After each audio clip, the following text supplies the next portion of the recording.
मेरा नाम अतुल सुभाष है। सारे इल्जाम लगाए अपनी पत्नी पे, पत्नी के घर वालों। अतुल निकिता के बीच उस रात क्या क्या हुआ था? किसी ने ना सुना फरियाद मेरा, अंदर ही अंदर मरता रहा। भरोसा किस पे करता मैं भला, जब अपनों का सितम चलता रहा। जी हाँ, शायद अतुल सुभाष के मन में यही शब्द उनके आखिरी वक्त में चल रहे होंगे। जो हुआ गलत हुआ, लेकिन क्यों हुआ? आज पुरुष समाज पूछता है, ये कैसा न्याय था? शायद अतुल सुभाष का शरीर बाद में मरा होगा, पहले उनकी आत्मा को ही मार दिया गया। अभी आगे खोल के हम लोग देखें तो ये कोई अतुल सुभाष सिर्फ बैंगलोर का केस नहीं है। हर मोहल्ला, हर गली, यहाँ पर बैठे हुए सभी विशिष्ट अतिथिजन अलग अलग मोहल्लों से हैं। ये विश्वास नहीं होता कि अतुल सुभाष जैसा व्यक्ति आज हमारे बीच नहीं है, लेकिन कहीं ना कहीं उनकी उदासी, उनकी बेबसी ये बता रही थी कि अतुल सुभाष किस कदर परेशान रहे होंगे। और अगर शायद आज हम अतुल सुभाष जी के बारे में चर्चा ना करें तो ये भी गलत होगा। खैर, अतुल सुभाष के केस ने पूरे देश को झकझोर के रख दिया। फिर उत्तर प्रदेश का चंदौली जिले का पंडित दीनदयाल उपाध्याय नगर कैसे इससे अछूता रहता। इस छोटे से शहर में अतुल सुभाष की इंसाफ की लड़ाई का बीड़ा उठाया पिता टीम ने। लेकिन ये लड़ाई हिंसा से नहीं बल्कि अहिंसा से शुरू हुई। एक चर्चा से शुरू हुई जिसमें वकील से लेकर पत्रकार तक शामिल थे।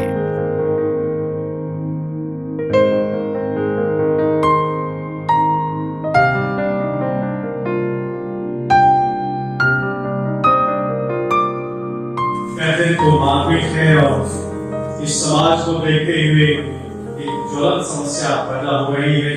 पहले जो स्त्रियों के प्रति था, पुरुषों के प्रति भी था ही, लेकिन जागृत नहीं होता था, उजागर नहीं होता था।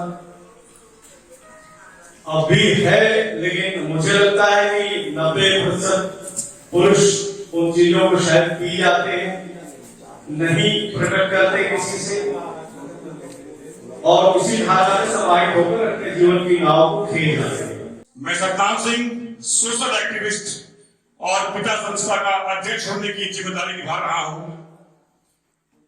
यहां पर बैठे हुए सारे मेरे भाई बंधु को मैं बहुत अभिनंदन करता हूं, सबका स्वागत करता हूं।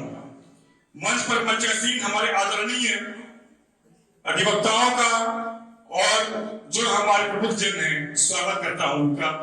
और अतुल सुभाष जी के ऊपर श्रद्धांजलि स्वरूप हम लोगों ने ये निश्चय नहीं किया कि हम लोग एक कैंडल जलाएंगे, चाहे कैंडल मार्च करेंगे। घंटे दो घंटे का कार्यक्रम नहीं, एक संवाद, एक विषय है ये। अगर एक छोटी जितना से इस विषय पर मंथन शुरू होता है और वो विषय अधिवक्ताओं के द्वारा, प्रबुद्धजनों के द्वारा, हमारी कानूनी धारा हमारे सुप्रीम कोर्ट में पहुंचता है, हमारे सरकारी तंत्र पे पहुंचता है। और इस छोटी सी अगर ये शुरुआत है, शुरुआत से थोड़ी भी अगर तब्दीली होती है तो ये संवाद का हटना सफल होगा। अब पुनः मैं चाहता हूं हत्या, आत्महत्या या न्याय दोस्ती विषय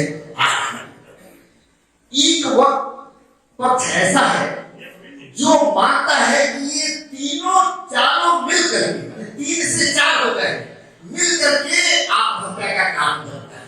एक सवाल कि हत्याओं, जो आत्महत्या हो रही है, रोकने का पति पर सबसे ज्यादा प्रेशर 498 AIPC नॉन वेलेबल बना दिया। सुप्रीम कोर्ट ने कई बार कहा कि उसको वेलेबल करो। अभी नया कानून आया तो उसने भी नॉन वेलेबल ही रखा। अगर वो सेक्शन को नॉन वेलेबल कर दिया या जमानती कि अगर पत्नी मुकदमा करेगी तो पति को बेल खड़े खड़े मिलेगी, बेल में किसी प्रकार की बाधा नहीं आएगी। तो जो टॉर्चर करने की मनसा मुकदमा करने के पहले पत्नी की होती है, वो थोड़ा सा उस पर दबाव। सतनाम सिंह जी पिता टीम के संस्थापक हैं और चंद्रभूषण मिश्रा जी संरक्षक। पिता टीम एक संस्था है जो समाज में जागरूकता और आम लोगों की समस्याओं पर प्रकाश डालकर उनका हल ढूंढने का प्रयास करती है। आज तमाम समस्याओं में अतुल सुभाष का केस भी जुड़ गया। बहुत ही अजीब बात है, आज पुरुषों पर उत्पीड़न की बातें कोई नहीं करता। शायद पुरुषों के लिए न्याय व्यवस्था थोड़ी सी धूमिल है, लेकिन पिता टीम के अतुल सुभाष केस पर इस चर्चा को हमें ताकत देनी होगी और ये जनहित में हो कि आने वाले वक्त में एक बेगुनाह पुरुष किसी भी प्रकार के उत्पीड़न का शिकार ना बन सके। आप देखते रहिए जुगलबंदी।